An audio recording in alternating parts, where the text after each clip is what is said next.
오늘 나는 개를 낳았다. 홍창수 작. 성인아 역의 이주희. 패션 디자이너. 상민에 의해 빌라녀라 불리기도 한다. 변상민 역의 심규현. 이류 소설가 겸 대리운전사. 미스티 역의 이세희. 소설 속 인물. 법무장관의 정부. 원장 역의 권겸민.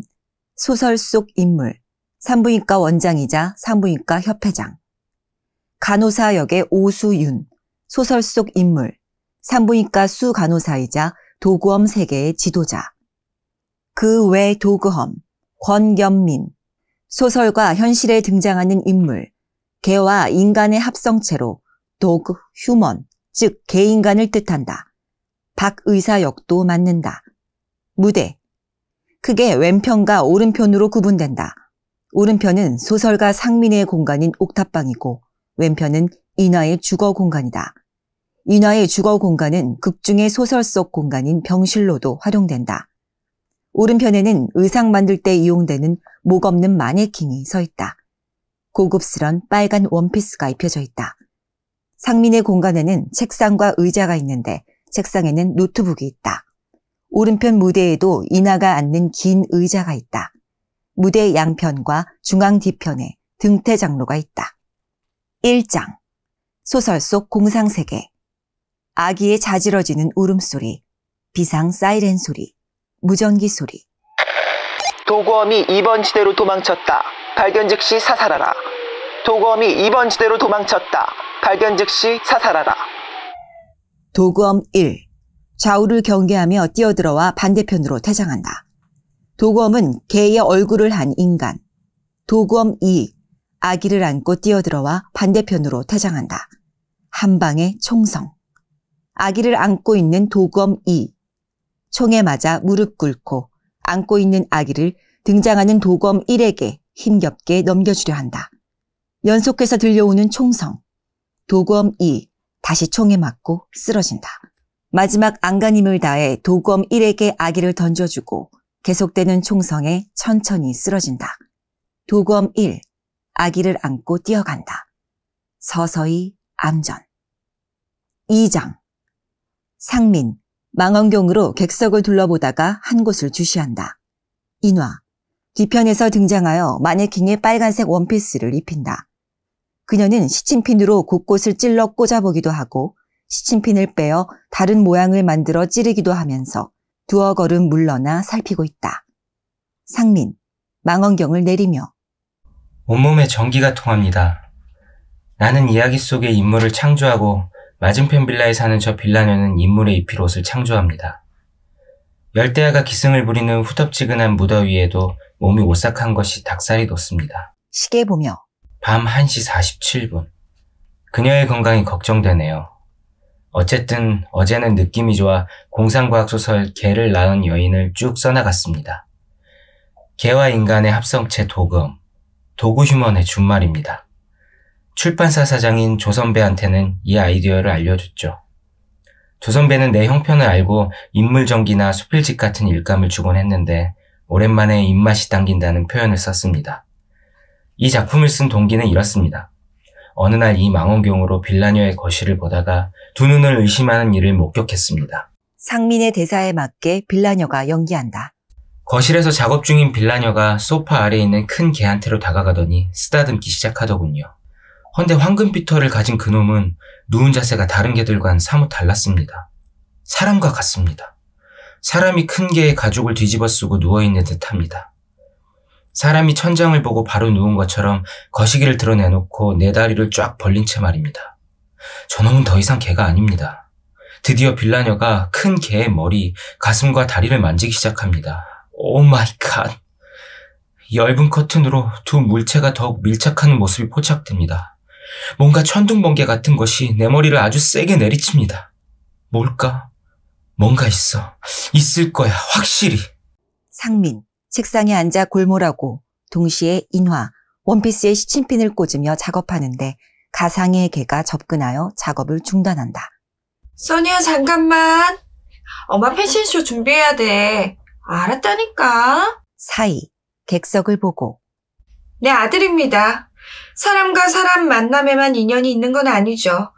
써니가 내 아들일 수밖에 없는 까닭은 내가 녀석의 엄마이기 때문이죠. 한바탕 소나기가 쏟아지던 어느 날 오후, 집으로 돌아오는 길에 한옥집 대문 밑에 온몸이 젖은 채로 비를 피하고 있는 강아지를 봤어요. 녀석은 몹시 지친 표정으로 몸을 떨면서 나를 빤히 쳐다봤어요. 녀석이 매우 안쓰럽다는 생각이 들었어요. 그날은 저한테도 좀 힘든 날이었거든요. 그런데 녀석은 웬일인지 계속 따라오더군요. 마트에 들렀다가 나왔을 때도 녀석은 나를 기다리고 있었어요. 어머, 얘 좀 봐. 집을 잃어버렸나? 눈꼬리를 내린 눈빛이 너무 애처로웠죠. 데려가고 싶은 마음이 잠시 생겼지만 개를 키운 경험이 없어서요. 여러 번 발을 구르고 손을 내저었지만 몇 걸음 뒤로 물러서는가 싶더니 나를 계속 따라오더군요. 집 대문 입구에 빵 한 조각을 던져주고 저는 얼른 집으로 들어갔죠. 잠들 무렵 밖에서 낑낑거리는 소리에 나가보니 대문 밑 틈에 코를 들이받고 떨고 있더군요.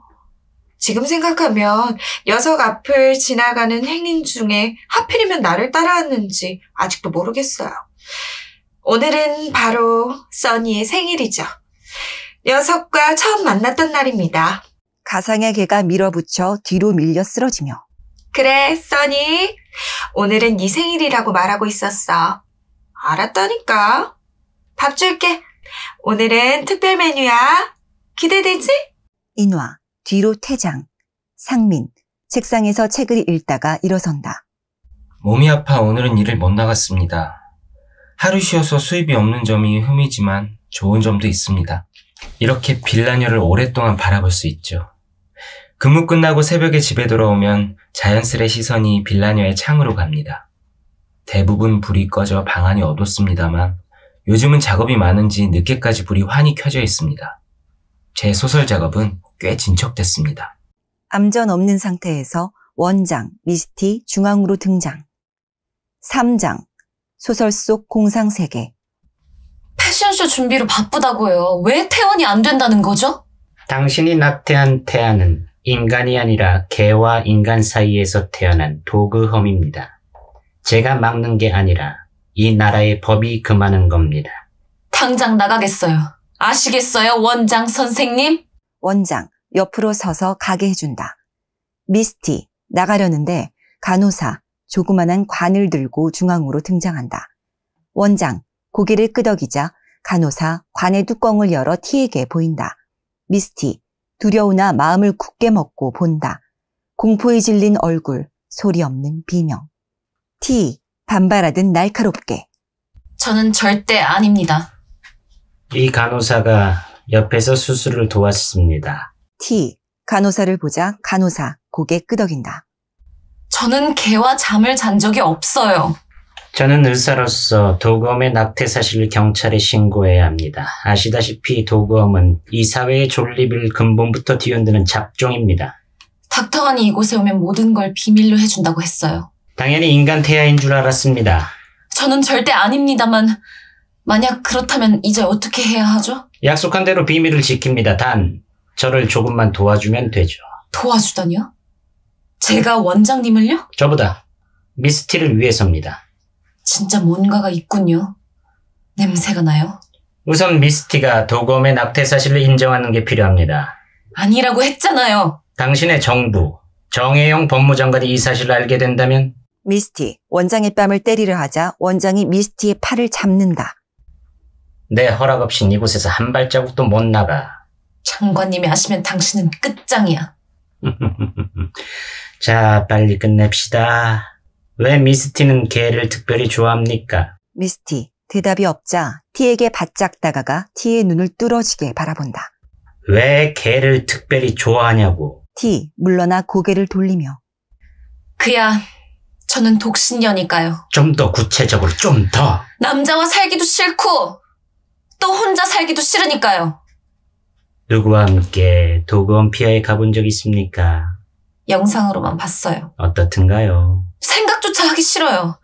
그런 잡종들이 우리와 같은 세계에 산다는 게 상상이 안 가요. 셰퍼드와 섹스하면서 도그엄 출산을 예상 못했나요? 안 했어요. 안 했어. 원장의 매서운 눈길과 마주치자 하지만 뭔가 잘못됐나 봐요. 인간과의 섹스와 셰퍼드와의 느낌은 어떻게 달랐나요? 오르가즘은 오래 느꼈나요? 답을 안 하면 예로 받아들이세요. 이 두 귀로 똑똑히 들어야 합니다. 개의 발기가 인간보다 오래 지속됐다는 겁니까? 내 기분에 따라 달라져요. 흥분했을 때 체액은 많이 흘렀나요? 그러니까 이건 질문이 아니라 모욕적인 고문입니다. 더 이상 거짓말 못하겠어요. 경찰에 신고하세요, 당장. 경찰에 신고하면 법무장관이 알아서 풀어준다. 글쎄요. 돈인가요? 난 부족한 게 없어. 부족한 게 있으니까 날 이곳까지 유인했죠. 닥터한 개자식. 아무리 세상이 말세라지만 동물들이랑 섹스하는 인간들 용서 못합니다. 특히 암컷 개한테서 도검 새끼들이 나오는 걸 보면 다 죽여버리고 싶소. 우리 원장님께서는 도검 종족들을 아주 혐오하십니다. 동물은 동물이고 인간은 인간이요. 인간이 동물이 되어서도 안 되고 동물 역시 인간이 되어서도 안 됩니다. 대가리는 개 대가리인데 몸뚱이는 사람 몸뚱이. 대가리는 인간인데 몸뚱이는 네발 짐승.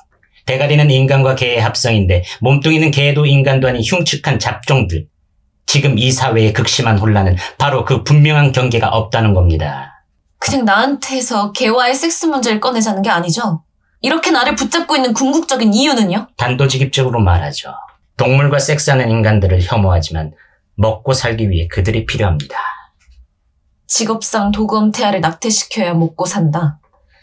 동물과 인간의 임신 자체는 불법이니 산모와 뒷거래를 할 수 있고요. 부정할 수 없는 현실이요. 아하! 나를 미끼로 삼아 법무장관님과 협상하겠다는 거군요. 개인적으로 동물과 인간의 출산 금지법은 지지하지만 인간과 동물의 섹스 행위 자체를 죄악시해서 인간을 감방에 쳐놓고 임신한 동물을 안락사시키는 극단적인 주장은 도저히 용납할 수 없소. 동물과 인간의 섹스 금지법은 반대요. 우리 산부인과 협회의 공식 견해입니다. 이번 국회에 상정하려는 법안을 반대하는군요. 나를 이렇게 인질로 잡아놓고 이 나라의 모든 산부인과를 구제하시겠다. 도그엄이란 존재를 근본적으로 부정한다. 헌데 입에 풀칠하기 위해 도그엄은 여성 인간이나 암컷 개의 뱃속에 계속 나와야 한다. 그러기 위해 인간들은 동물들과 계속 섹스를 해야 하고 그래야 산부인과 의사들이 먹고 산다. 그럼 지하세계는 어떻게 하죠? 점점 인간의 영역을 침범하고 약탈하고 파괴하는 저 도검 잡종들은요? 싹쓸이 해야죠. 싹! 그러려면 도그엄을 낳는 인간들이 먼저 사라져야 하지 않나요? 인간이 없으면 세상은 없는 거요. 자연도 문명도. 또한 개도 없을 필요 없지. 개와의 섹스를 막으면 인간 변태들은 인간을 상대로 자신의 욕망을 채우기 위해 폭력을 휘두를 테니까. 인간 변태들을 위해 개가 필요하군요. 죽였다 살렸다.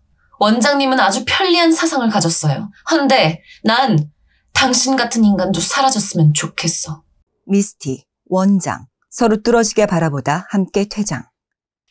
4장, 앉아있는 상민, 망원경을 들고 앞으로 나와 관찰한다. 인화, 왼쪽으로 등장, 침대에 눕는다.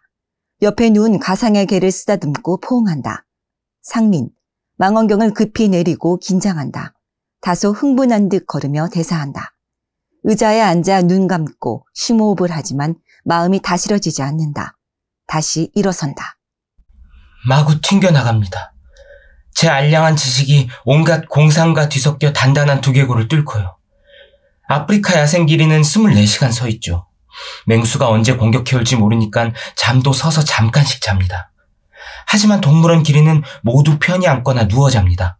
그 기다란 목도 한쪽으로 눕힙니다. 죽음의 위협이 없다는 것을 적응하면서 깨닫게 되는 거죠. 바다 양어장엔 철새들이 날립니다. 겨울이 돼도 따뜻한 곳으로 이동하지 않고 양어장 고기 먹으며 텃새로 바뀐 채 삽니다. 저놈의 큰 개 역시 이미 개가 아닙니다. 인간과 함께 살면서 인간의 문화를 받아들이며 인간처럼 자면서 살아갑니다. 저 개새끼도 개새끼지만 갑자기 빌라녀가 불쌍하다는 생각이 듭니다. 상민, 오른편으로 퇴장. 휴대폰 소리가 울리자 이나 휴대폰을 받는다. 왜 써?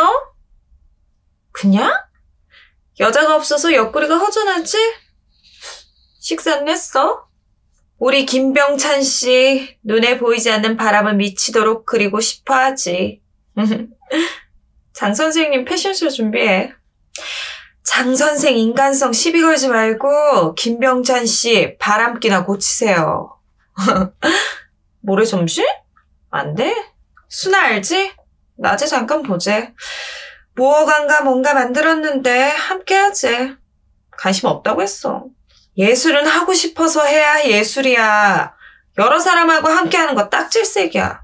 건강 생각해서 술 좀 작작 마셔. 인화, 휴대폰을 끊고 의자에 앉는다. 써니야. 다가오는 가상의 써니를 안으며 우리 써니. 이 엄마, 너를 얻은 날 아기를 잃었어. 아기가 있으면 남편은 자유로울 수 없고 바람도 될 수 없어. 임신 사실을 알고도 반응이 없었고 지운 사실을 알고도 단 한마디도 하지 않았어. 그 사람은 아기의 아버지도 될 수 없고 한 여자의 남편으로도 살 수 없는 사람이야. 그래서 나는 그 사람을 바람으로 살 수 있도록 놓아주었어. 엄만 돌싱으로 살 거야. 우리 써니와 함께. 너 돌싱이 무슨 뜻인지 알아? 돌아온 싱글. 인화 웃으며 가상의 써니를 껴안는다. 상민 꽃바구니를 들고 등장. 이번이 두 번째 방문입니다. 지난번엔 분명히 이나 씨가 집에 있는 것을 알고 방문했는데도 문을 열어주지 않았습니다. 이번에는 택배 직원으로 가장합니다. 상민의 인기척을 듣고 써니 짖기 시작한다. 택배입니다. 인화 가상의 개를 보고 방에 들어가 있어. 밖을 향해 나간다. 성인아 씨 댁 맞죠? 인화 문 쪽으로 퇴장하며 네, 그런데요. 꽃 배달왔습니다. 누가요? 발송자 이름은 모르겠고요. 카드가 함께 왔는데 보면 아실 겁니다. 경비실에 맡겨두세요. 꽃이라 직접 사인을 받아야 합니다. 선물 건네주면서 여기 있습니다. 아, 참, 펜이 없네요. 상민 뒤따라 들어와 퇴장로 입구에서 내부를 둘러본다. 잠시 후 인화 등장. 저 개 멋있네요. 어디다 하죠? 여기입니다. 인화 사인할 때 상민, 인화의 얼굴을 바라본다. 인화, 상민의 얼굴과 마주치지 않고 사인을 끝낸다. 안녕히 계세요. 상민, 퇴장하고 인화, 장미꽃 다발과 카드를 들고 의자에 앉는다. 카드를 읽더니 장미꽃 다발을 보고는 다소 어이없는 표정으로 들고 일어나 계단으로 퇴장. 상민, 뒤편 아치에서 등장. 대인기피증이 아닐까요? 내가 계속 쳐다보았는데도 이나 씨는 눈길 한번 주지 않더군요. 그렇게 무표정한 여자는 처음 봤습니다. 전화기나 텔레비전도 없는 거실은 마치 방금 이사한 집처럼 황량합니다. 내게 가장 충격적인 것은 개와 함께 찍은 커다란 사진 액자였습니다. 거실 벽에는 대개 가족 사진을 걸어놓는 법이죠. 헌데 개를 사람 크기로 확대시킨 대형 사진은 도저히 잊을 수가 없습니다. 제가 만들어 배달한 장미꽃 다발과 카드는 다음날 그녀가 버린 쓰레기 봉지에 구겨져 있었습니다. 그녀가 읽었을 카드에는 아주 간단히 적었죠. 당신의 곁을 지키고 싶습니다. 구원자 올림. 어떤 의무감이 발동했습니다. 잘 모르겠습니다. 내 안 깊숙한 곳에서 꿈틀거리는 게 무엇인지를요. 황금빛 큰 개, 인화씨, 장미꽃, 쓰레기통, 도그엄, 원장, 섬, 파도치는 바다, 황량함, 사막, 선인장 뭐 이런 것들이 뒤죽박죽 뒤숭숭한 꿈 같은 기분. 마치 허공에 떠서 걷다가 땅바닥을 걷다가 다시 떠서 걷는 기분. 일주일 동안 이런 기분으로 그녀를 계속 관찰했지만 그녀에게 이렇다 할 변화가 없습니다.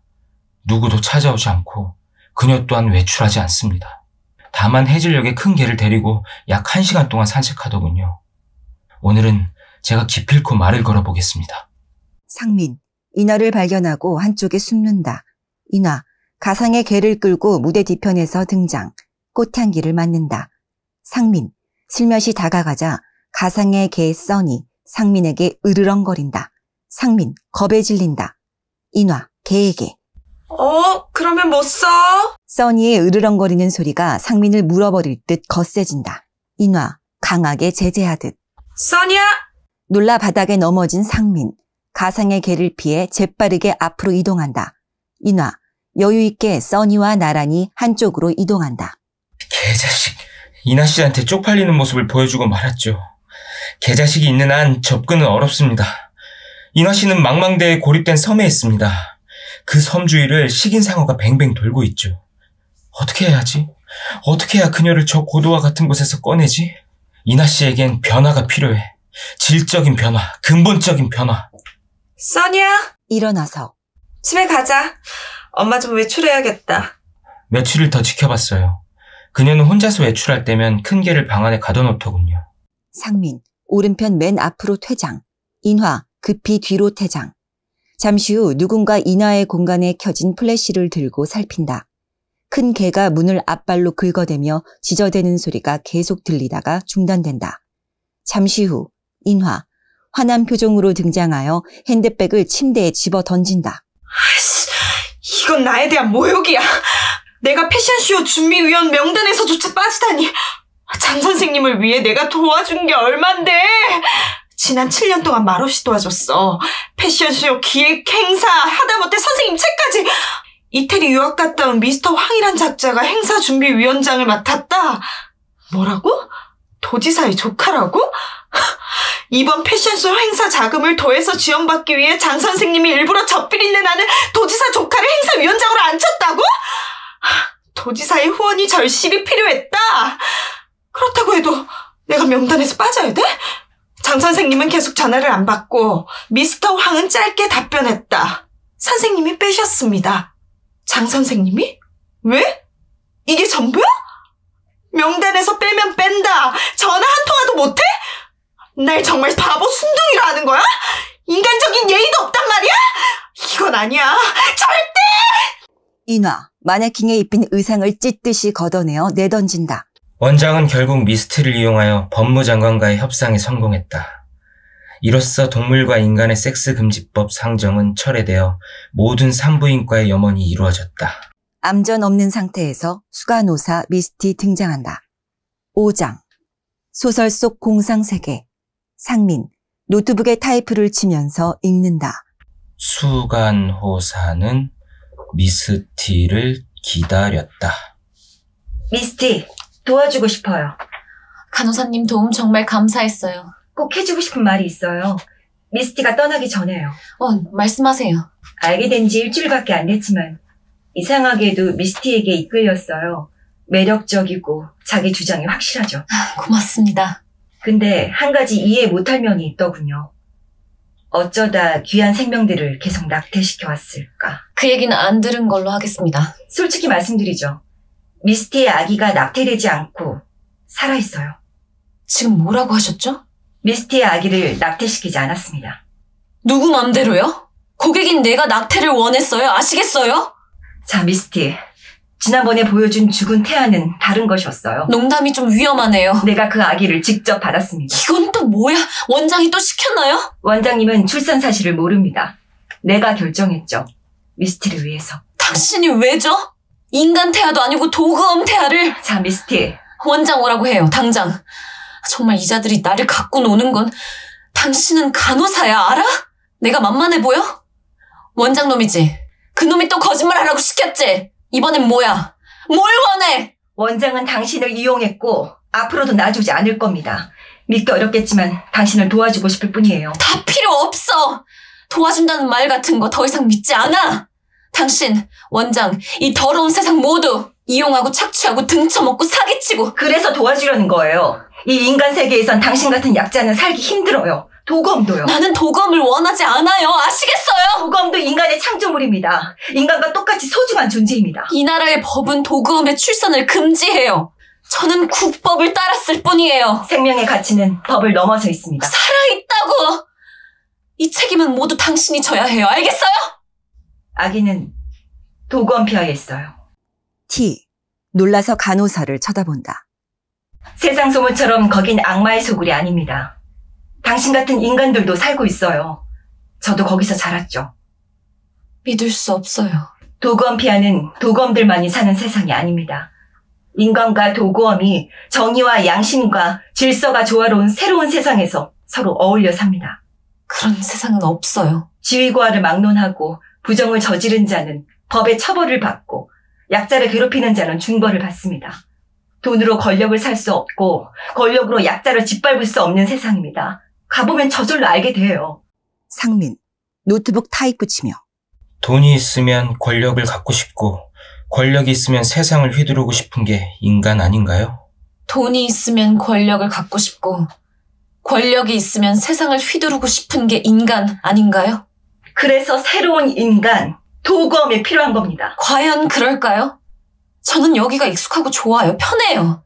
조금 전에 이 더러운 세상 아무것도 믿지 않는다고 했어요. 화가 나서 그런 것뿐이에요. 미스티는 당신을 이용하는 법무장관보다 더 잔인한 사람이군요. 모르면 잠자코 있어요. 장관은 당신을 이용했지만 생명을 함부로 죽이지는 않았어요. 생명을 죽이지 않았다고?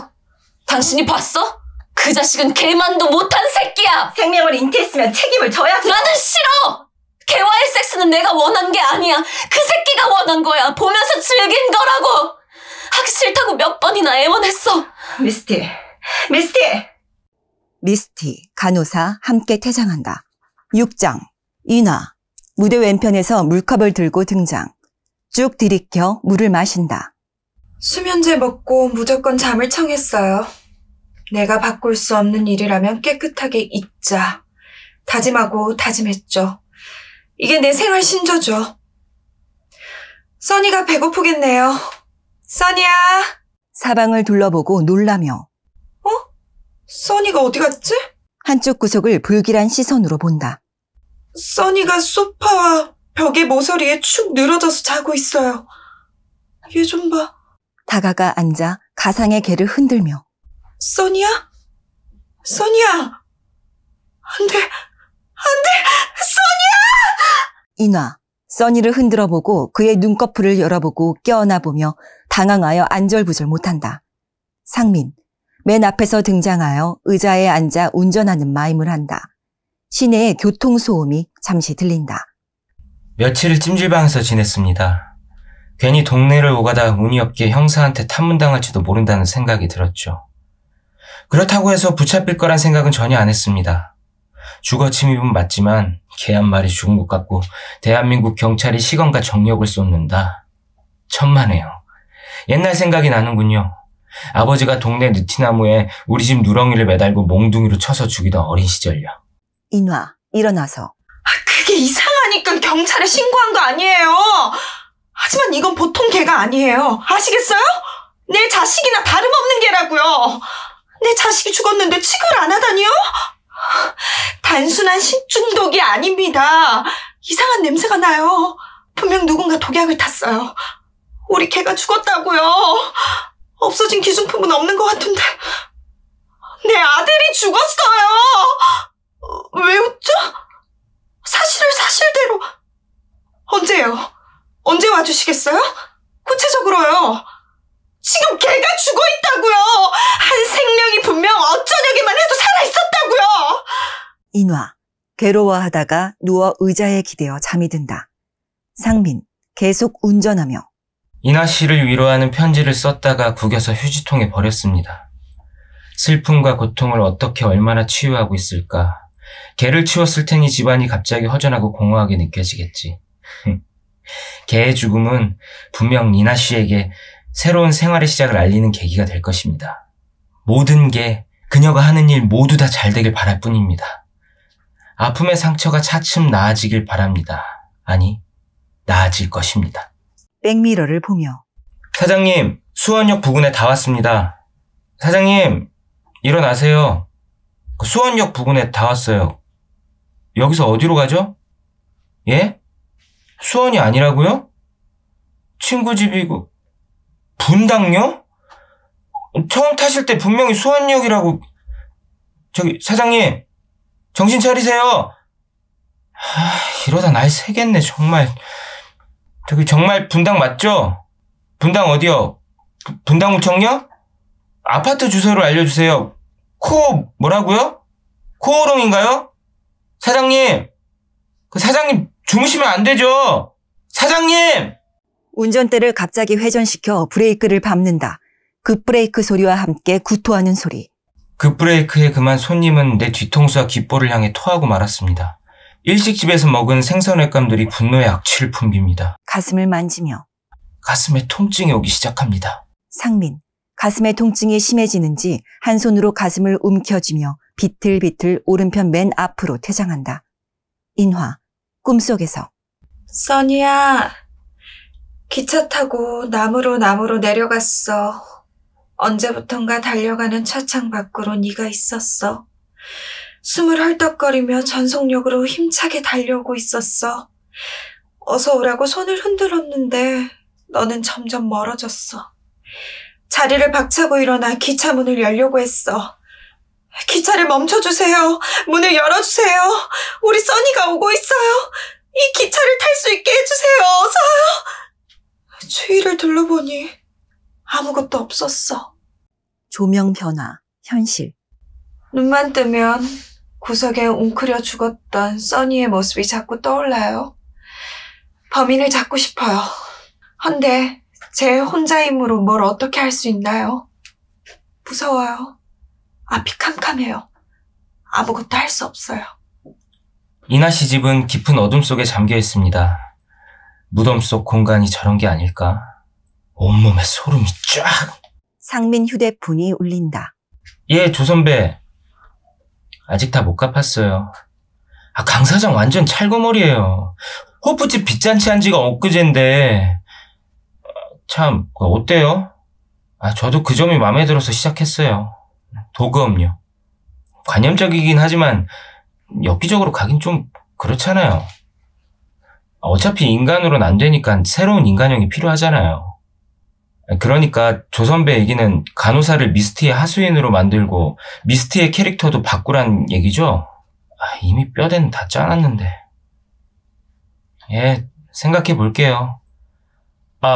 선불로 부탁해도 될까요? 시골에 계신 어머님이 편찮으셔서. 예, 연락드릴게요. 상민, 휴대폰을 끊고 의자에 앉아 다소 난처한 표정을 짓다 뒤편으로 퇴장한다. 인화, 깨어 일어나. 써니야, 밥 먹자. 사이, 돌아서서 가상의 대형 액자에 다가선다. 써니야, 누구나 한 번은 죽어. 엄마도 너나 이모처럼 언젠간 죽겠지. 나를 키워준 이모가 죽던 날 나는 안 울었다. 다들 독종이라고 했지. 엄마는 정말 눈물이 나지 않았어. 슬픔보다는 내 앞날에 대한 불안이 앞섰으니까. 이모 집을 곧 떠나야만 했고 낯선 곳에서 또 홀로 서야만 했어. 혼자서 떠도는 섬, 아무런 목적도 없이 이리저리.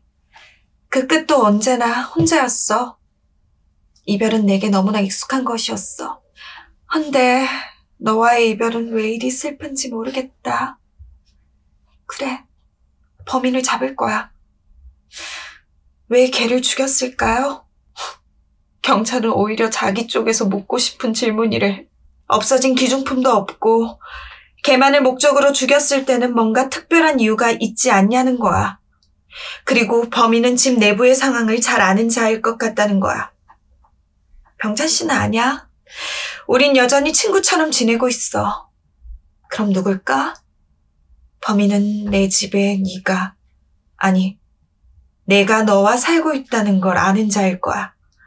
이 집 내부를 아는 사람. 나는 모르는데 나를 잘 아는.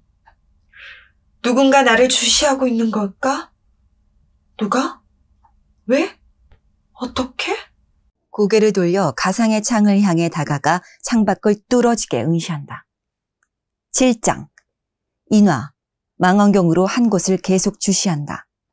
비닐봉지에 손잡이가 바람에 흔들리고 있다. 그 흔들리는 모양이 나를 어서 오라고 유혹하는 검은 악마의 손 같았다. 놈은 옥탑방 문 옆에 검은 비닐봉지를 두고 쓰레기를 모았다가 일주일에 한 번씩 집 앞 큰 쓰레기통에 버린다. 인화, 망원경을 내리곤 재빨리 오른편으로 퇴장한다. 상민, 무대 맨 앞에서 등장한다. 인화의 대사에 맞춰 상민은 호객행위를 한다. 인화, 무대 뒤에서 등장. 상민을 주시한다. 분당, 일산 수원 갑니다. 놈을 쫓아가 보았더니 술집과 음식점이 즐비한 유흥가다. 대리운전 광고 현수막들이 가로수들 사이에 어지럽게 걸려 나부낀다. 분당, 일산, 수원 갑니다. 놈은 저녁 6시에 나갔다가 새벽 3시에서 5시에 돌아온다. 저녁은 라면과 김밥 한 줄로 때우고 자판기 커피 한 잔을 마신다. 밤새 뛰면서 먹고 사느라 정신 없었을 텐데 내 집에 몰래 들어와서 걔를 죽인다? 예, 손님. 일산까지 2만 원에 모시겠습니다. 급히 오른편 맨 앞으로 퇴장. 기회는 이때야. 놈이 없을 때야. 한두 걸음 상민 공간으로 이동. 세 차례나 놈의 쓰레기 봉지를 집으로 가져와 살폈다. 놈의 살림은 단출했다. 두 번째 비닐봉지를 조사했을 때에는 병원 처방전과 약국의 봉투가 나왔다.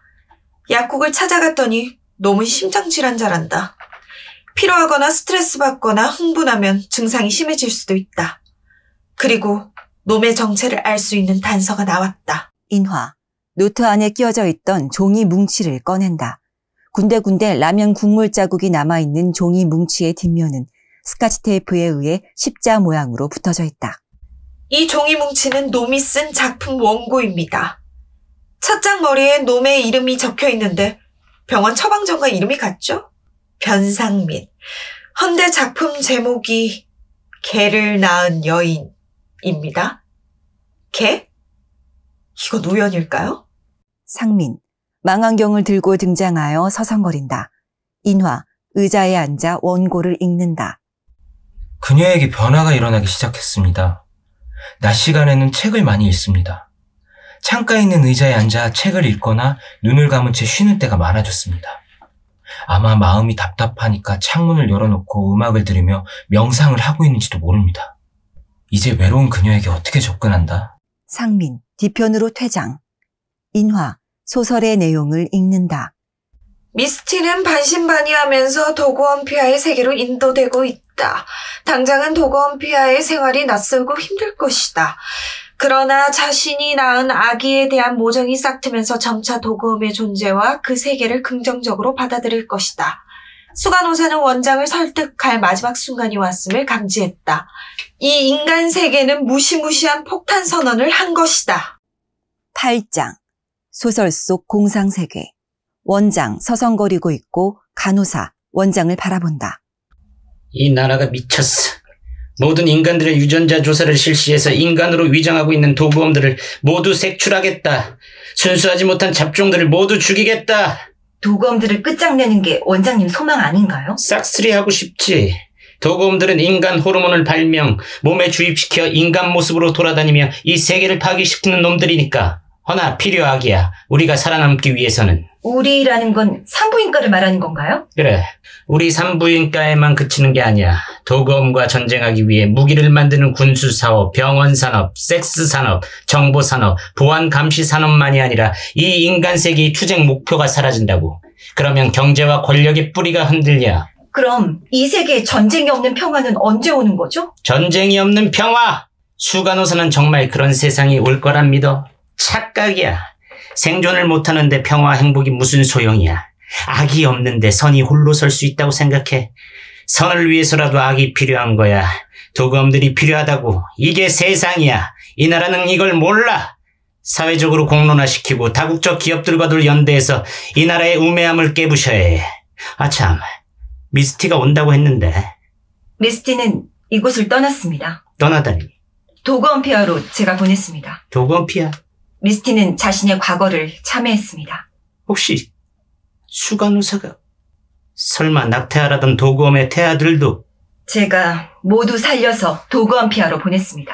그럼 며칠 전 아기를 빼돌려 도망치다 사살된 도구엄 사건도? 맞습니다. 다행히도 원장님 덕분에 우리 산부인과는 수색을 안 당했죠. 도구엄의 스파이 배신자. 저는 지금 원장님을 걱정하고 있습니다. 무슨 뚱딴지 같은 소리야. 원장, 왜 자신이 도구엄임을 부정할까? 왜 같은 종족 도구엄을 혐오하면서 인간이 되고 싶어 집에서 인간 호르몬을 주입하는 걸까? 한 번만 더 짓거리면 네 입에다 죽은 도구엄 새끼들을 쑤셔 넣어주겠다. 그런다고 당신 유전자가 바뀔 것 같아? 이제 보니 너야말로 진짜 도구엄이군. 천만에. 너같이 도구엄이면서 도구엄을 증오하는 도구엄이 아니라 나는 인간이면서 도구엄을 사랑하는 인간. 나는 인간이면서 도구엄을 사랑하는 인간. 내가 인간이고 네가 도구엄이야. 도구엄 태아를 빼돌린 바로 너, 추악하고 혐오스러운 잡종들! 나는 오래전 이름도 얼굴도 모르는 부모로부터 버려졌지. 인간이 버린 나를 키워준 게 누군 줄 알아? 도구엄이야. 도구엄은 인간이 버린 비참한 운명을 구원하는 구원자. 도구엄은 인간이 버린 비참한 운명을 구원하는 구원자. 난 피 한 방울도 개나 짐승들 도구엄과 섞이지 않았어. 지금이라도 유전자 조사에 응할 수 있어. 난 순수하다, 완벽하다. 순수야말로 인간이 만든 가장 부패한 관념 덩어리다. 순수 때문에 얼마나 많은 무고한 생명들이 죽어간 줄 알아? 이 인간 세계야말로 지옥과 같은 쓰레기더미지. 원장, 함께 가자. 네 종족의 세계로. 난 아니라니까. 넌 도구엄이야. 원장, 간호사의 목을 조르며 죽어! 간호사, 숨이 막혀 질식할 듯한 소리를 낸다. 간호사, 원장의 두 팔을 떼어내려고 발버둥친다. 젊은 의사, 재빨리 등장하여 완력으로 수 간호사로부터 원장을 떨어지게 한다. 젊은 의사를 본 원장, 놀란다. 너는 닥터한, 너도 도구엄. 도검 종족의 악랄하고 비열한 배신자. 젊은 의사, 원장의 복부를 가격하여 쓰러뜨린다. 원장에게 자신을 돌아볼 시간이 필요하다. 함께 도구엄 피하러 간다. 간호사, 의사, 원장, 함께 퇴장. 9장. 인화, 손에 원고 뭉치를 들고 놈이 범인인 것 같습니다. 놈은 현세를 비난하며 세상의 종말을 믿는 소설가입니다. 인간 세상의 환멸을 느껴 새 세상을 꿈꾸고 있습니다. 그건 일종의 혁명이죠. 놈이 왜 써니를 죽였는지는 짐작할 수 있을 것 같아요. 내가 써니와 지내는 모습, 함께 잠자는 모습도 보았을지도 모릅니다. 헌데 아주 불쾌한 것은 내 추리가 맞다면 내가 걔와 섹스를 했다고 믿고 있다는 것이죠. 이 소설 속의 미스티는 나보다 나이가 10살이나 어리지만 직업은 나와 같은 패션 디자이너죠. 인간에게 몸을 파는 창부로도 설정했고요. 말세 같은 세상, 타락한 세상, 개 같은 년, 개 같은 세상이라고 신랄하게 욕했겠죠. 나를 잡아 죽일 수는 없었을 테고 그 대신 개를 죽인 겁니다. 헌데 이 소설은 나를 적잖이 흥분시켰습니다. 나는 소설에 점점 빠져들어갔죠.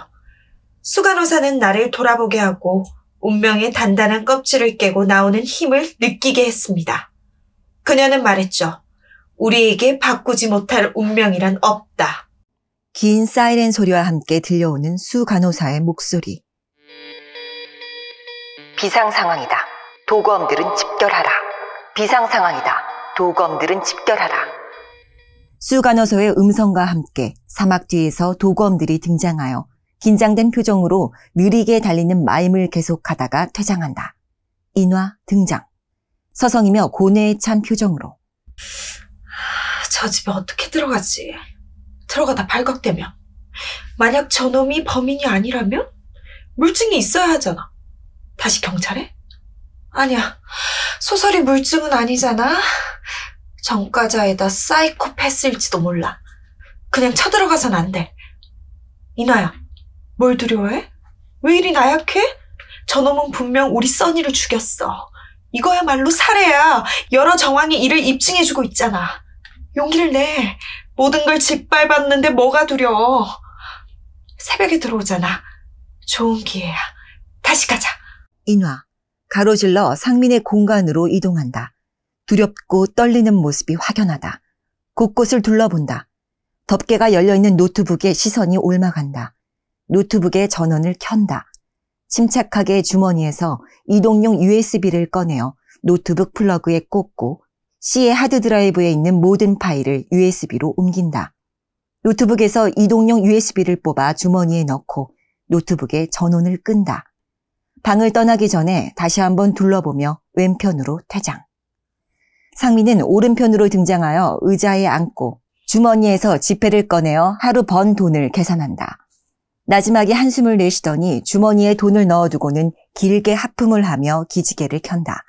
인화, 간호사복을 들고 등장하여 마네킹에 입힌다. 이리저리 보며 옷 맵시를 살핀다. 간호복은 소설 속 수 간호사가 입은 것과 동일하다. 그리고 의자에 앉아 원고 뭉치를 보고 있다. 상민, 일어나 몸을 풀다가 자연스럽게 인화 집으로 시선이 옮겨진다. 거의 무의식적으로 망원경을 집어들어 살핀다. 새벽 6시인데 뭘 보고 있지? 종이 뒷면은 십자 모양의 테이프로 붙여져 있습니다. 한 장 한 장 넘기며 읽어갑니다. 고개를 갸웃거린다.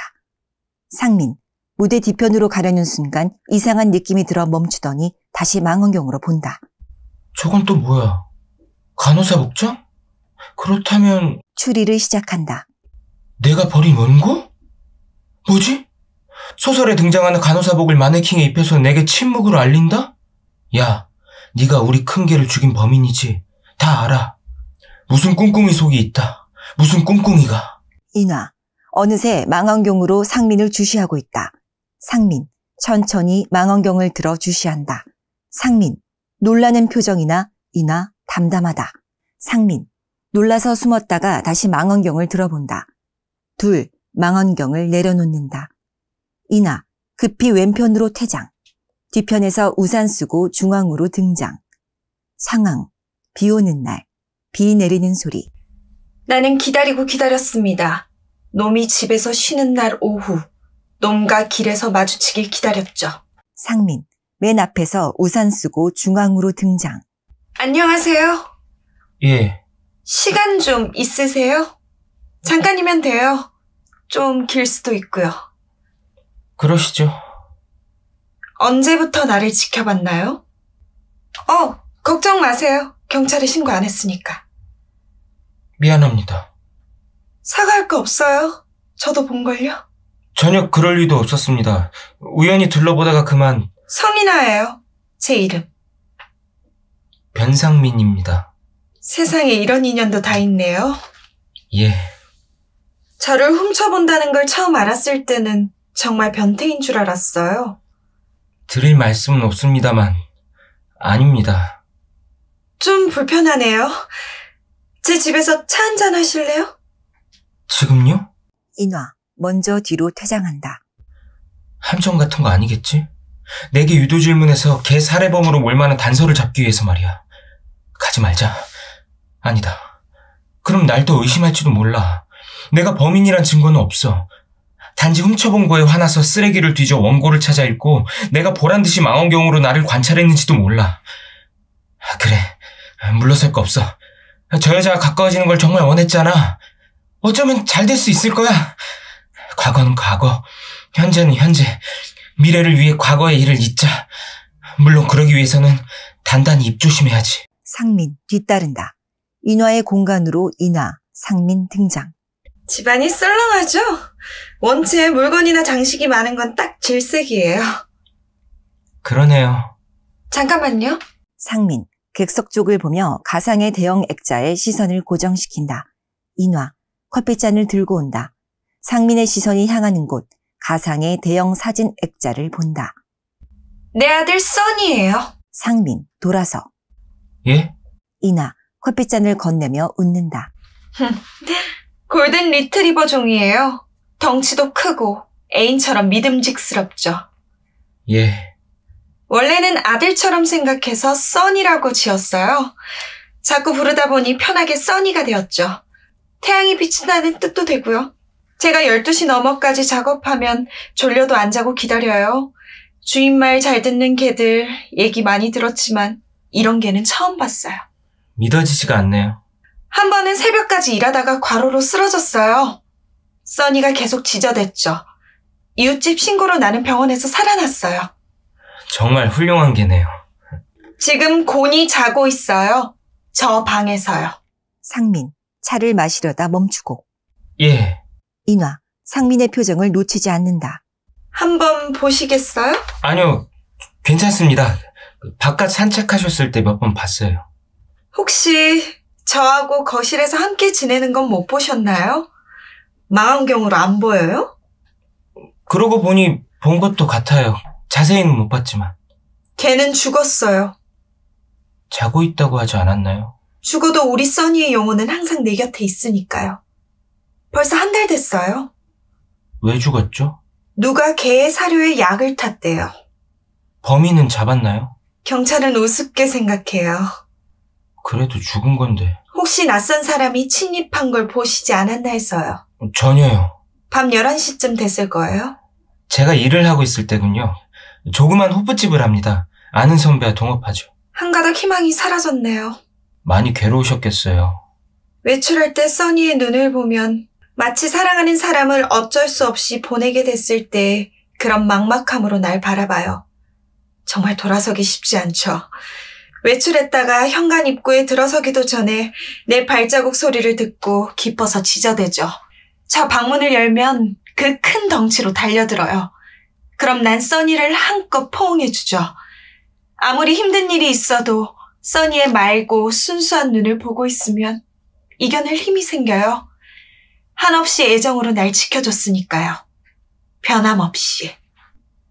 저의 개가 되어주세요. 상민, 이나의 느닷없는 말에 당황하여 어찌할 바를 모른다. 어머, 내 정신 좀 봐. 손님 초대해놓고. 괜찮습니다. 오죽했으면 옥탑방 마당까지 갔겠어요. 나를 망원경으로 지켜본다는 것을 알았을 때 혹시 범인이 아닐까 의심했죠. 쓰레기 봉지를 뒤져서 무슨 단서라도 찾아내야겠다 싶었어요. 충분히 그럴 수 있습니다. 소설가가 개를 죽인다. 있을 수 없는 일이죠. 예. 다 끝난 일이에요. 상민 씨 소설 잘 읽었어요. 비록 쓰레기 봉지에 있던 원고였지만. 미완성된 거예요. 아니에요. 그것만으로도 훌륭해요. 작가나 예술가에겐 누구나 끼가 있다고 하죠. 그런 끼가 있어야 작품을 잘 만든다고요. 망원경으로 세상을 조금 훔쳐볼 수 있겠다 싶더군요. 그렇게 말씀해 주시니 고맙습니다. 변명같이 들리시겠지만 작품의 주인공이 지금의 저처럼 옥탑방에 살면서 세상을 망원경으로 관찰하죠. 뭘 보셨나요? 나쁜 짓인 줄 압니다만 그래야 구체적인 모습들이 잘 잡힐 거라 생각했죠. 나니까 다행이지. 신고 들어갔으면 어쩌실 뻔했어요. 다행히 아직까진 없었습니다. 도그엄이란 존재가 아주 흥미롭고 새로웠어요. 도그엄의 얼굴을 다양하게 그려 옷으로 만들어도 좋겠어요. 개와 인간의 합성체일 뿐이죠. 인간과 로봇의 합성체 사이보그가 있듯이요. 그런 합성체의 탄생이 가능한가요? 현재의 생물학적 지식으로는 불가능합니다. 원래 생물학적 종이란 게 서로 생식을 통해 같은 유전자 구성을 갖는 자손을 낳을 수 있는 집단이라는군요. 어디서 아이디어를 얻으셨나요? 상민, 가상의 대형 사진에 눈길을 줬다가 한 아줌마가 아기용 캐리어를 맨 채 걸어가더군요. 쓱 봤더니 주먹만한 강아지가 들어있지 않겠어요? 그 여자가 강아지를 낳았다는 거군요. 해서 도그엄을 다뤘고요. 타락한 세상. 말세 같은 세상에선 이것을 뒤엎고 새로운 세상이 도래하길 바라죠. 그러려면 새로운 존재가 필요해요. 맞아요. 그러지 않고는 우리처럼 남의 집이나 훔쳐보는 인간들이 사라지지 않을 겁니다. 어쨌든 졸작이 마음에 드셨다니 다행입니다. 다른 소설도 읽고 싶어졌어요? 보여줄 정도까진 안 돼요. 호프집은 소설 쓰면서 힘드시죠? 낮밤이 바뀌어서 힘들지만 소설 쓸 땐 즐거워요. 이나, 상민을 유심히 보면서 왜 나를 관찰했죠? 그건 솔직히 말씀해 주세요. 자꾸 보고 싶었습니다. 처음엔 단순히 호감 정도였는데 이 순간 오래 기다렸습니다. 진심입니다. 종교를 갖고 있나요? 아니요.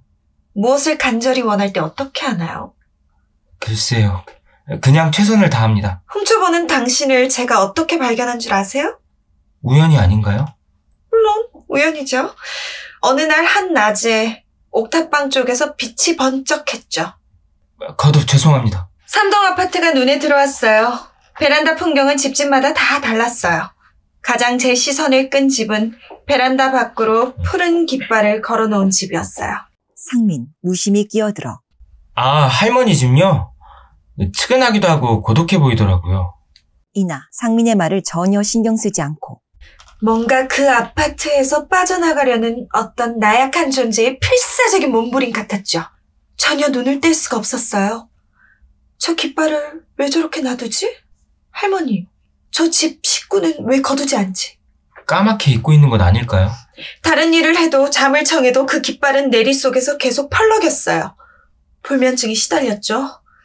그러다 잠이 들면 망망대해 한 점이 되어 한없이 가라앉다가 질식해서 죽을 것 같은 순간에 벌떡 일어나서 눈을 부릅떴어요. 나중엔 화가 치밀더군요. 저도 짜증나더라고요. 대체 언제까지 저렇게 놔둘 거야? 당장 찾아가서 깃발을 빼라고 할까요? 가만, 지금 내가 뭐 하고 있는 거지? 대체 누구한테? 뭘 바라고 있는 거야? 자신의 망원경을 상민에게 건네준다. 이런 걸 우연의 일치라고 하죠. 앞으로도 우리 사이에 이게 필요할까요? 이렇게 가까이서 볼 수 있다면 필요 없죠. 인화, 수 간호사복을 보고. 참, 이걸 보여주고 싶었어요. 소설을 잘 읽은 기념으로. 아니, 원고를 훔쳐본 죄책감에서요. 어차피 버린 원고인데요. 소설에 묘사된 대로 한번 만들어봤는데 어때요? 아주 근사해요. 수간호사는 도구엄들의 세상, 새로운 세상을 위해 혁명을 꿈꾸죠. 수간호사는 이 세계의 생명을 관장하는 산모죠. 성품이 따뜻하면서도 무시무시한 파괴력을 느꼈어요. 잘 보셨어요. 혁명가에겐 보통 이상의 에너지가 없다면 혁명이 성공할 수 없죠. 나는 아무래도 혁명가 체질은 아닌가 봐요. 인간이든 세계든 서서히 변하는 게 좋다고 보죠. 개혁이 혁명보다 더 힘들다는 말 들어보셨죠? 혁명은 너무나 많은 희생과 파괴를 수반해서 싫어요. 사회 조직이나 국가는 그렇겠지만 인간은 다르다고 봐요. 인간은 눈꽃만큼의 변화로도 엄청난 혁명을 이룰 수 있죠. 근본을 뒤집는 혁명요. 쉽게 납득이 안 가는군요. 인간은 눈꽃만큼의 변화로도 엄청난 혁명을 이룰 수 있다. 근본을 뒤집는 혁명. 그래요. 오늘은 여기까지만 하죠. 상민의 비닐봉지를 건네며. 작가님을 만나 궁금한 게 풀렸어요. 다음에 한번 초대해주세요. 저희 집으로요? 소설가는 어떻게 사나 궁금해서요. 쉬는 날을 잡아보죠. 예, 연락 기다리죠. 상민, 우산 들고 오른편으로 이동. 안녕히 계세요. 상민, 인화와 인사하고 퇴장. 상민, 뒤편에서 걸어나와 걸음 멈추며.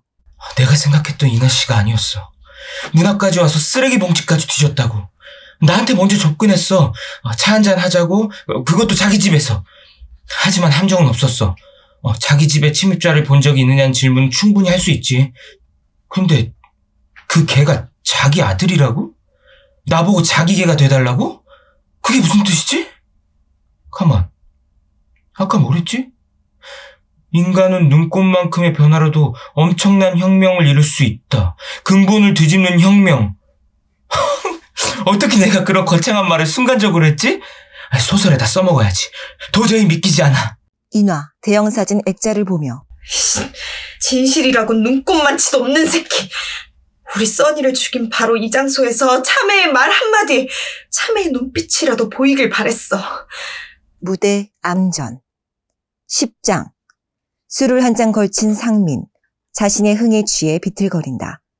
노트북 밑에서 노란 팬티를 꺼내며 가상의 인화에게 혼잣말을 하고 있다. 인화씨, 당신 팬티 한 장 없어진 거 알아? 모르지? 나 변태 아니니까 오해하지 마. 추리소설 보면 말이야. 위대한 도둑들은 물건 훔치고 흔적을 남기지. 딱 한 가지만. 딱 한 가지만 나도 한번 흉내내 본 거야. 장롱서랍 딱 열었더니 7개의 팬티가 무지개색으로 가지런히 쫙. 영어로 먼데이, 투즈데이, 썬데이까지. 당신 요일에 맞춰 하루에 한 장씩 갈아입었지? 에이, 정말. 아니면 말고. 민망해서 서랍 닫고 그냥 나오는데 뒤에서 날 부르는 소리가 들리는 거야. 여보세요? 상민씨. 상민씨 그냥 가시면 어떡해요? 그들 중에서 가장 예쁜 걸 가지세요. 제발요. 귀가 번쩍 뜨이더군.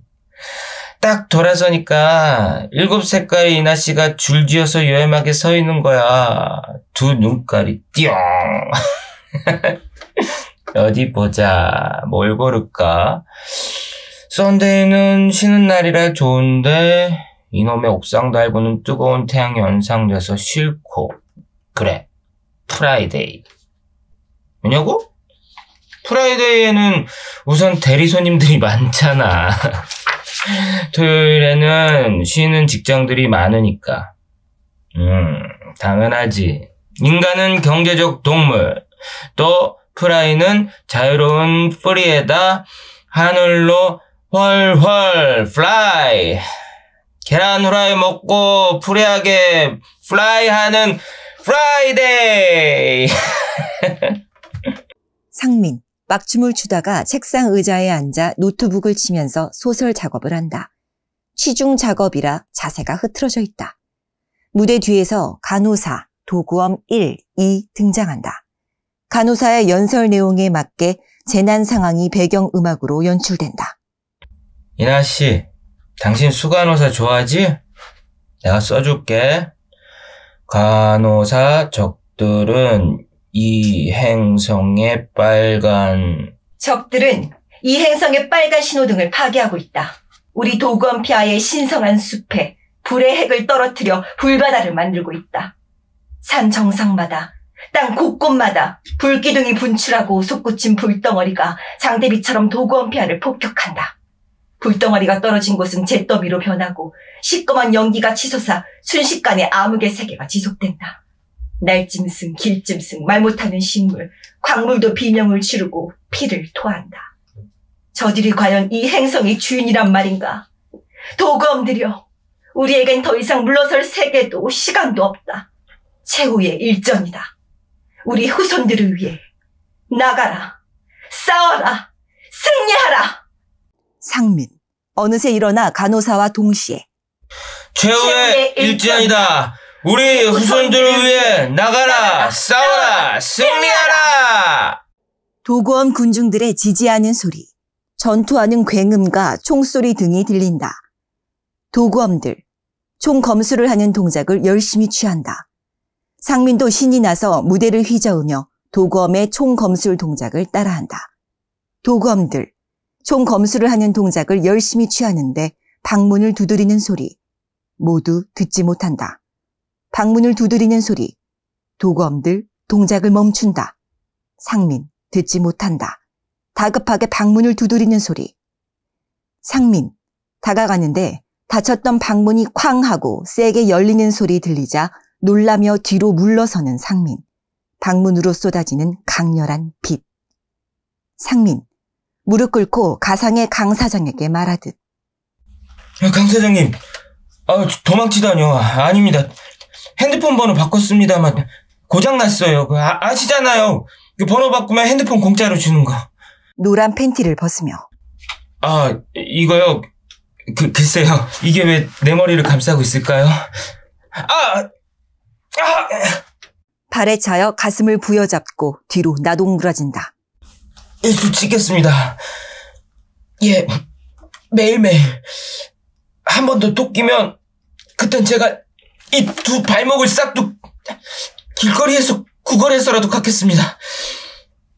감사합니다. 감사합니다. 두 손을 벌려 감읍하듯.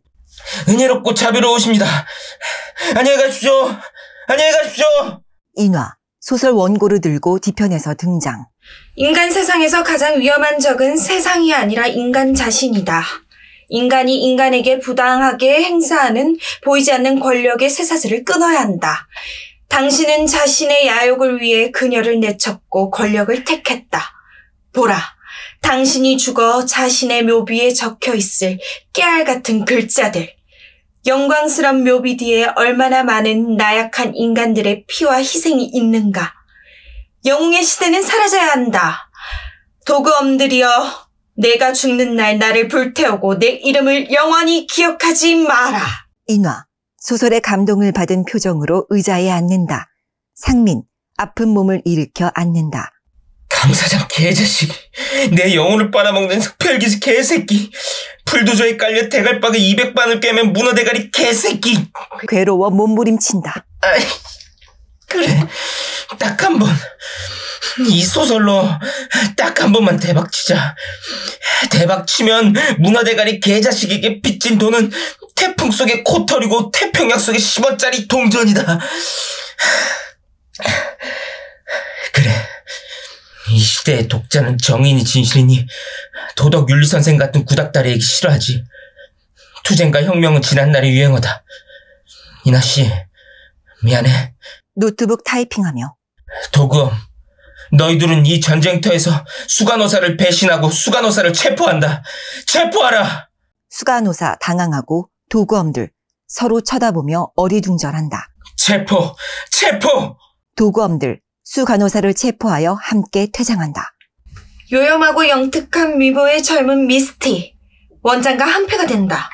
원장을 이용해 도구엄들을 노예로 팔고 사며 경제계의 여왕이 된다. 전쟁 중에도 아랑곳 없이 적국과 아국을 자유로이 오가며 수많은 권력자들을 쥐락펴락한다. 미스티와 간호사, 원장 등장한다. 인물들은 희학적으로 바뀌어 코믹하고 경박한 연기를 한다. 상민은 의자에 앉아 괴로워하고 있다. 경찰들은? 병원 안은 한번 둘러보니 떠났습니다. 걔네들은 다 눈뜬 장님이던데요? 다 원장 덕분이지. 아직 법무장관은 저에 대한 경계를 다 풀지 않았는데요. 법무장관은 법에 대해 무식하던데요? 시간이 걸릴 거야. 돈 많고 명예 있는 놈이 늙으면 느는 건 의심밖에 없으니까. 돈과 지위 가진 놈이 못 가진 게 있지. 지혜로운 눈. 그래서 세상은 공평한 거야. 이번에 법무장관만 넘어오면 도검을 노예 매매 시장에 팔아넘기는 사업권은 우리가 따낼 수 있어. 내 말을 듣고 과연 법무장관이 넘어올까요? 제가 2번이나 꼬셔도 안 넘어오던데요. 원장은 원장의 역할에만 충실하면 돼! 제2, 제3, 제4의 전략까지 다 세워놨고 동시에 진행되고 있지. 우리 쪽으로 안 넘어오면 법무장관이 어떻게 되는 줄 알아? 총을 쏘는 동작을 취한다. 하지만 세상엔 도검 전사가 살해한 걸로 발표될 거야. 그러면 우리 인간은 더욱 흥분해서 도검과의 전쟁에 광분하겠지. 전쟁이다. 전쟁! 상민, 2주먹으로 책상을 치나 힘없이 풀썩 쓰러진다. 인화, 휴대폰 전화를 건다. 휴대폰 벨소리 울린다. 휴대폰을 받는 상민. 저예요, 성인아. 예, 이나 씨. 내일이 제 생일인데요. 생일 진심으로 축하합니다. 저녁 8시에 제 집으로 오세요. 이나 씨 집으로요? 토요일 저녁 8시. 알겠습니다. 암전. 11장. 인화. 상민의 공간에 있지만 어둠에 묻혀 모습이 잘 보이지 않는다. 상민. 잠시 후 꽃다발과 조그마한 선물을 들고 오른편에서 등장. 잠시 기다리다 객석 자신의 옥탑방 공간을 보고 의아한 표정으로 돌아서 퇴장하여 자신의 공간으로 등장. 인화. 상민의 방을 둘러보다가 상민 등장하여 불을 켜면 인화 자신이 제작하여 마네킹에 입혔던 간호사복을 입고 있다. 담담하고 비장한 표정의 인화. 상민을 향해 고개 돌리며 표정을 환하게 바꾼다. 어때요? 상민 깜짝 놀라 뒤로 주춤한다. 서프라이즈. 전혀 상상도 못했어요. 오늘이 제 생일 같아요. 기분 좋으시니 다행이네요. 상민 꽃다발과 선물을 건네며 이나 씨 생일 진심으로 축하합니다. 열쇠 화분 밑에 두지 마세요. 예. 선물을 가리키며 자, 한번 풀어보세요. 나중에 집에서요. 매너 있는 사람은 선물 준 사람 앞에서 풀죠. 제 버릇이에요. 혼자 풀어보며 선물 준 사람의 마음을 헤아리죠. 그래요. 서로 말없이 바라본다. 상민 인화에게 다가가 인화의 손을 잡는다. 인화 슬며시 상민의 손을 뿌리친다. 이 순간을 기다렸어요. 저도요. 정말 오랜 시간이 걸렸죠. 이나 씨 처음 본 순간부터. 저도요. 상민 씨를 처음 발견한 순간부터. 이나 씨는 잘 모를 거예요. 믿어지지 않아요. 지금 이 순간이. 이상하지 않아요? 상민 씨를 초대해놓고 무단으로 이 집에 와 있다는 게요. 전혀요. 이렇게 코스튬 깜짝 이벤트를 위해서인데요. 인화 둘러보며 이 옥탑방은 비좁고 아주 답답하네요. 그렇잖아도 언제 이사 갈까 궁리 중입니다. 장사도 잘 되어가는 편이고 또 소설도 인기를 얻으면 전혀 낯설지가 않아요. 이런 데서 살아본 적 있군요. 처음이 아니라는 뜻이죠. 무슨 말이죠? 바로 이 방에 여러 번 들어와 봤다고요. 성격 테스트 해보려는 거죠? 내가 화를 내나 안 내나? 제 생일은 2월 5일입니다. 추운 한겨울이죠. 이나 씨, 뭔가 있군요. 우리 써니를 죽인 이유를 나는 알고 있어. 바로 엊그제 나에 대한 의심이 풀렸다고 말하지 않았나요? 넌 내가 써니하고 친하게 지낸 걸 시기했어. 이나 씨 뭔가 오해하고 있어요. 단 한 번만이라도 좋으니 좀 솔직해져봐. 대리운전사 양반. 하지만 호프집 장사한 건 맞아요. 망해서 지금 운전하지만. 정말 소설을 쓰시는군. 거짓말 인정해요. 하지만 너는 내가 걔와 섹스하고 있다고 생각했어. 걔에 대한 질투와 콤플렉스. 정말 돌아버리겠군. 당신 소설 아주 훌륭해. 소설과는 상관없어요. 수간호사의 거룩한 영웅 이야기. 제발 그만합시다, 이나 씨. 넌 세상의 종말을 믿었고 이 세상을 바꾸고 싶었어. 그래서 도구엄을 설정했지? 헌데 당신이란 존재는 도구엄폐하를 꿈꾸고 투쟁하는 수간호사가 아니야. 도구엄을 지독히 혐오하면서도 도구엄을 이용하려는 원장이었어. 아주 속물적인 인간. 그럼 내가 간호사이면서 동시에 원장이었다? 아니? 작품에선 간호사였지만 삶 속에서는 원장이지. 이제 보니 대단한 평론가시군.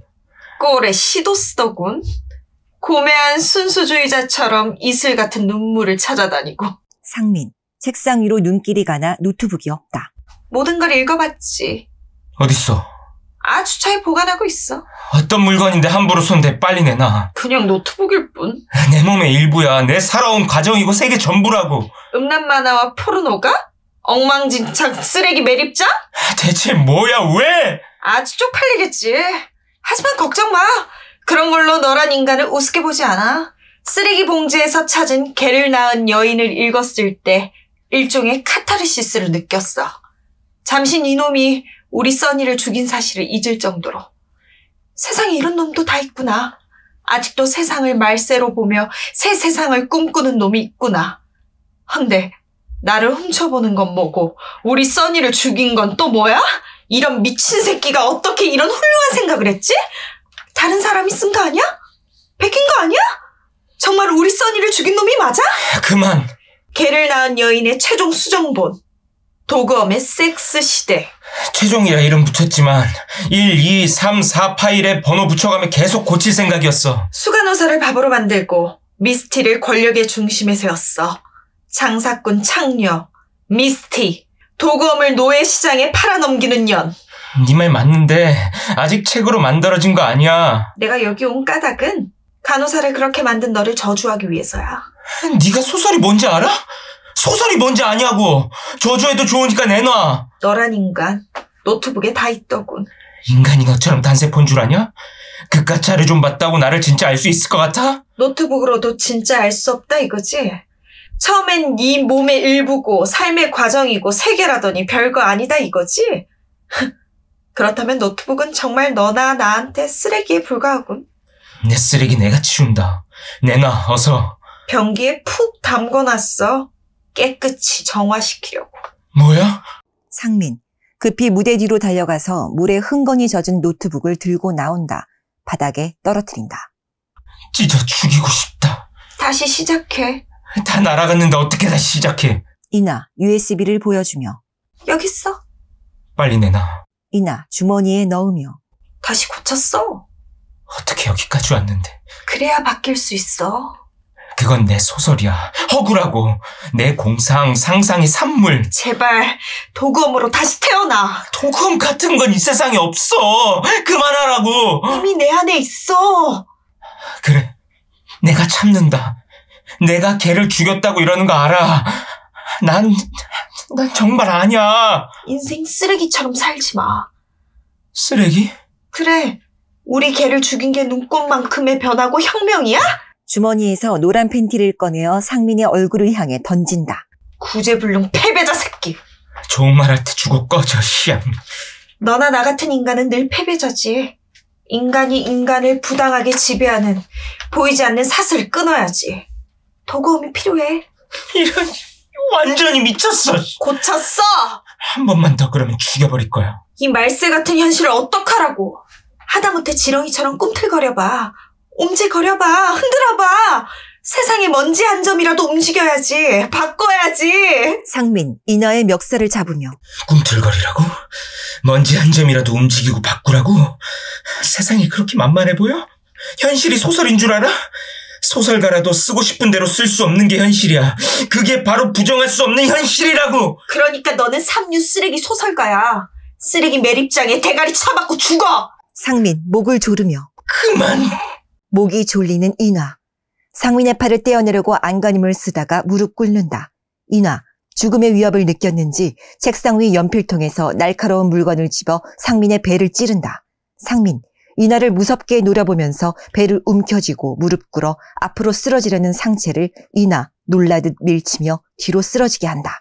이나, 자신의 모습에 놀라 물건을 떨어뜨린다. 점점 커지는 심장 박동 소리. 암전. 12장. 인화. 핸드백을 들고 맨 앞에서 등장. 내가 사람을 찌르다니. 칼로 인한 상처는 미약했지만 심장이 약한 그에겐 위험한 일이었습니다. 다행히 소설가는 며칠 후 퇴원을 할 예정입니다. 고개 가로저으며 소설가의 표정은 조각상처럼 굳어 있었습니다. 헤어지기 전에 USB를 건네주려 했는데 영 분위기가 아니었습니다. 참, 그 인간 얼굴에 던진 노란 팬티는 시장에 나가 잃어버린 것과 똑같은 것을 산 거예요. 얼굴에 던졌을 때 당황하는 표정을 봤죠. 정말 이놈이 범인이구나. 이나 뒤편으로 퇴장. 상민 바닥에 누워 잠들어 있다. 음악이 흐르고 미스티 등장하며 춤을 춘다. 상민 무언가에 이끌리듯 일어나 미스티와 함께 춤을 춘다. 춤의 모습은 마치 개 2마리가 서로 애모하고 교미를 하는 듯하다. 어느새 미스티와 섹스를 하는 포즈를 취하고 있다. 어느 정도 절정에 도달할 때 마네킹에 탑 조명이 비춰지면서 수 간호사의 음성이 들린다. 변상민! 변상민! 상민 동작을 중지하고 목 없는 마네킹을 보고 겁먹는다. 내 목을 쳐라. 내 목을. 우리가 싸워야 할 적은 바로 너다. 죽여라. 죽여! 수 간호사의 목소리는 이나의 목소리로 바뀐다. 내 목을 쳐라. 내 목을. 우리가 싸워야 할 적은 바로 너다. 죽여라. 죽여! 이나 지켜보는 가운데 수 간호사, 미스티, 도구엄들 사방에서 상민에게 압박하듯 다가와 둘러싸고 우리가 싸워야 할 적은 바로 너다. 죽여라. 죽여. 대사하며 상민을 중심으로 돈다.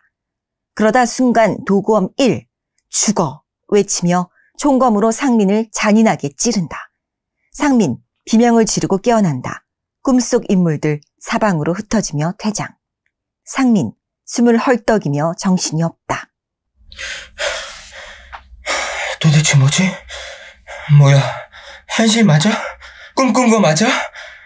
뒤죽박죽 어떻게 이럴 수 있어? 이건 아니야.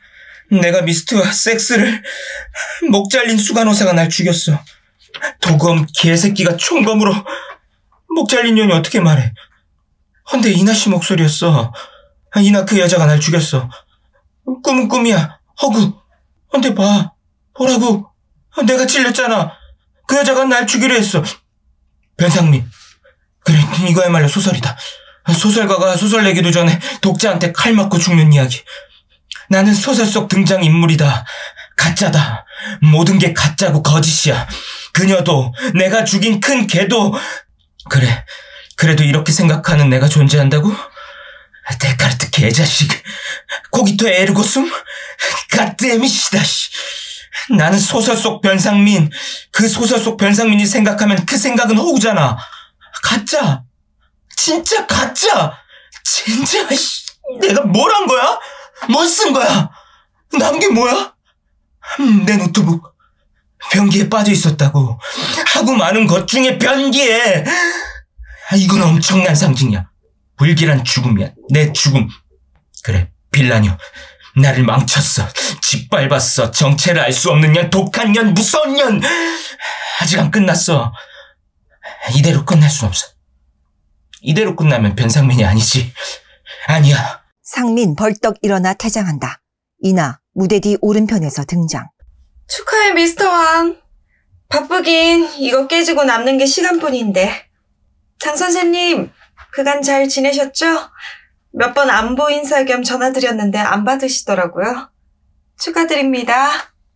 장 선생님을 위한 드레스킬 패션쇼에 참석했어요. 미스터 황과 선생님은 맨 앞줄에 앉고 저는 자리가 없어 맨 뒷줄에 앉았습니다. 의자에 앉는다. 패션쇼는 순탄하게 진행되어 갔어요. 한국의 전통적인 한복의 선과 모티브를 따다 서양 의상에 접목시켰죠. 세상에, 이태리까지 다녀와서 이게 전부야? 그때 정전이 일어났어요. 암전, 웅성거리는 소리. 원하던 게 이루어졌어요. 눈에 눈물이 핑 돌고 주먹진 손에 힘이 들어갔어요. 미스터 왕이 공들인 게 물거품이 되는구나. 미소를 지었어요. 이 어둠 속에서 누가 내 환한 미소를 받겠어요. 정전 사고를 알리는 안내 멘트가 나오고 행사장 안에 소라는 가라앉았지만 불은 빨리 들어오지 않았죠. 나는 아주 편안하게 상체를 의자 등받이에 기대어 잠시 눈을 감았어요. 두 명의 도구엄 등장. 이나의 강 옆자리에 앉아있다. 수간호사, 사막 뒤에서 엄숙한 표정으로 서 있다. 바로 그때였어요. 뭔가 느낌이 이상해. 눈을 떴죠? 조명 밝아지자 인화 라이트를 꺼내 켠다. 도구엄들 무대를 휘저으며 방아하는 모션을 취한다. 무대는 발갛게 달아오른다. 바닥 카펫에 불을 붙였어요. 불이 번져가면서 유독가스가 시야를 가렸어요.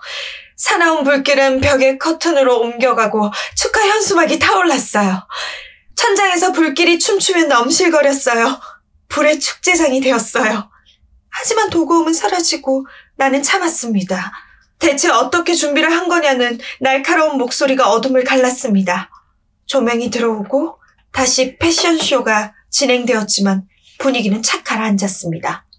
미스터 황은 표정이 굳은 채 술 취한 사람처럼 얼굴이 붉게 달아올라 있었고 뭔가 불안한지 자신도 모르게 오른쪽 발 뒤꿈치를 계속 떨고 있었습니다.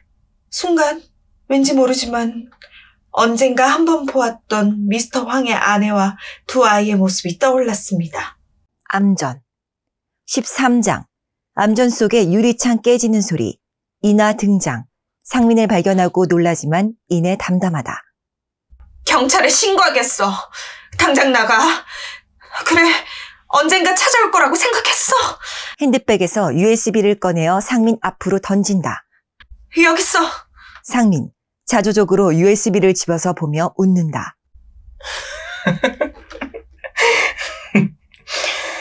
정말 쓰레기로 하나 보군. 됐으면 이제 나가줘. 아직 끝나지 않았어. 뭐가 남았다는 거지? 당신 개써니 내가 죽였어. 소설을 구상하면서 망원경으로 세상을 엿보곤 했어. 사실이야. 난 관우증 환자는 아니야. 세상 사람들 사는 모습은 비슷하면서도 조금씩 다르지. 하지만 넌 많이 달랐어. 저렇게 사는 사람도 있구나 싶었어.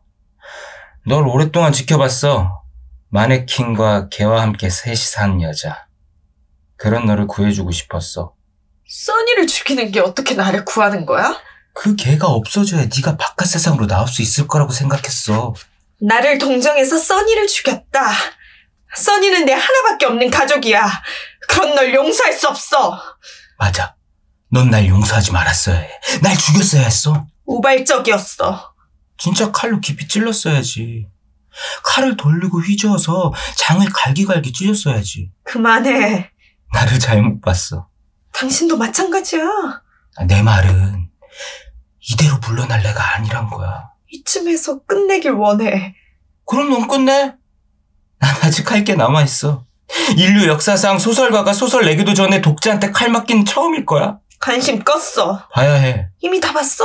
소설 말고 이제 벌어질 생생한 다큐, 진짜 현실. 진짜 현실? 무슨 소리야?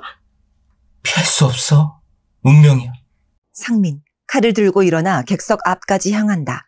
칼을 휘둘러 가상의 대형 사진을 뿍뿍 찝는다. 안 돼!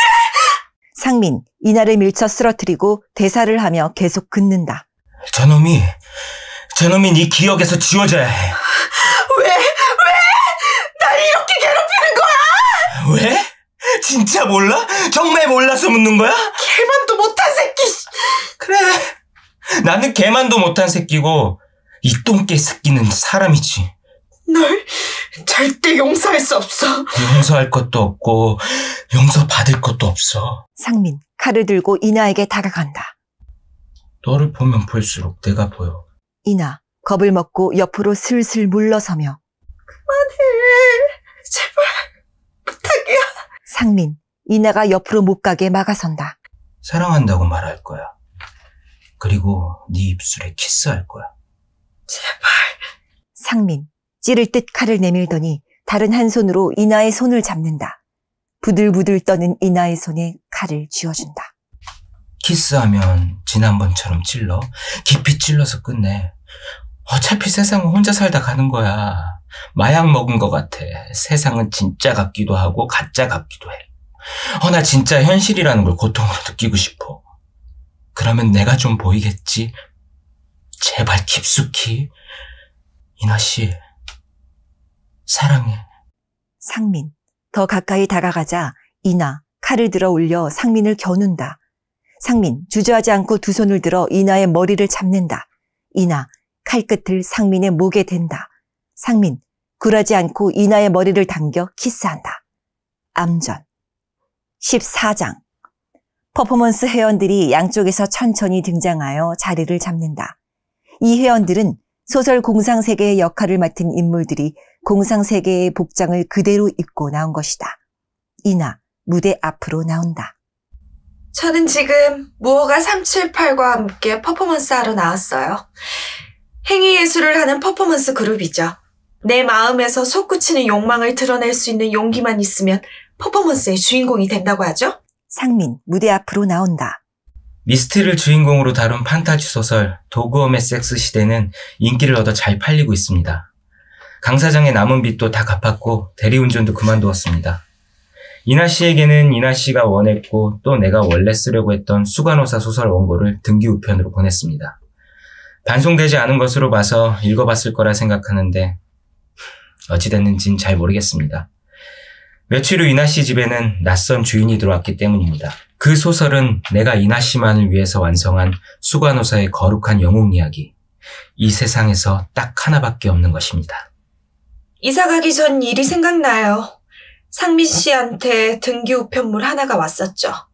A4 용지로 출력된 소설 원고가 담겨져 있었죠. 수간호사의 거룩한 영웅 이야기. 이나의 대사에 맞춰 회원들이 이미지로 만들어진다. 지금 수간호사는 교도소의 운동장 한가운데 서 있다. 수많은 죄수 도구엄들이 강제로 끌려나와 지켜보는 가운데 굶주린 개들이 미친 듯이 달려들었으나 수간호사는 눈을 감은 채 한 걸음도 물러서지 않았다. 수간호사는 개들에 의해 육신이 갈기갈기 물어뜯겨져 비참한 최후를 맞이했다. 이나와 퍼포먼스 회원들, 수간호사를 위협하여 쓰러뜨리는 동작을 취하고 멈춘다. 이나, 회원 무리에서 빠져나온다. 근데 소설 원고 첫면에는 이렇게 쓰여져 있더군요. 이나 씨, 당신은 처음으로 내 소설에 주목한 첫 번째 독자이자 마지막 독자입니다. 이나, 앞으로 걸어 나오며. 왜 내가 첫 번째 독자이자 마지막 독자일 수밖에 없는지 알겠어요. 이나 씨에게 보내는 소설 제목을 바꾸었습니다. 개를 낳은 여인에서 오늘 나는 개를 낳았다로 말이죠. 왜 상민 씨는 이 제목을 썼을까요? 오늘 나는 개를 낳았다. 퍼포먼스 회원들, 상민, 이나의 순서로 암전. 막,